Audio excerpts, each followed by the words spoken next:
भारत सरकार ने GST council की बैठक में एक ऐतिहासिक फैसला लिया है जिसे नाम दिया गया है next generation GST reform GST 2.0। यह सुधार सीधे तौर पर हर भारतीय की जेब और जिंदगी से जुड़ा है। सरल टैक्स ढांचा, अब सिर्फ 2 स्लैब। अब तक भारत में जीएसटी के कई स्लैब मौजूद थे जिससे लोगों को समझने और लागू करने में परेशानी होती थी।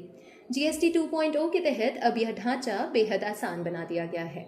सिर्फ 2 मुख्य स्लैब होंगे, 5% और 18%। इसके अलावा एक 40% का विशेष स्लैब बनाया गया है जो केवल लग्जरी और सिंथेटिक प्रोडक्ट्स जैसे महंगी कारें, प्राइवेट जेट्स, याच और तंबाकू उत्पादों पर लागू होगा।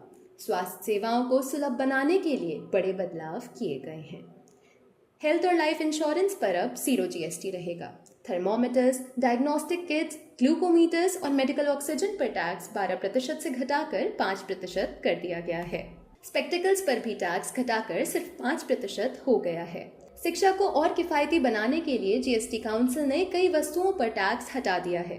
मैप्स, ग्लोब्स, पेंसिल्स और एक्सरसाइज बुक्स अब पूरी तरह जीएसटी मुक्त होंगे।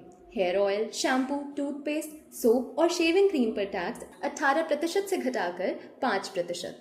बटर, घी, चीज, डेयरी स्प्रेड्स पर 12% से घटाकर 5%। नमकीन, भुजिया और मिक्सचर्स पर अब सिर्फ 5% जीएसटी। बेबी डायपर्स और फीडिंग बॉटल्स पर टैक्स 12% से घटाकर 5%। ट्रैक्टर टायर्स और पार्ट्स पर जीएसटी 18% से घटाकर 5%। ट्रैक्टर्स, बायोपेप्साइड्स, माइक्रोन्यूट्रिएंट्स और ड्रिप इरिगेशन सिस्टम्स पर भी अब सिर्फ 5% जीएसटी लगेगा। पेट्रोल और डीजल हाइब्रिड कार्स पर जीएसटी 28% से घटाकर 18%। 3 व्हीलर्स और 350 सीसी तक की मोटरसाइकिल्स अब 28% से घटाकर 18%। ट्रांसपोर्ट व्हीकल्स पर भी टैक्स घटाकर 18% कर दिया गया है।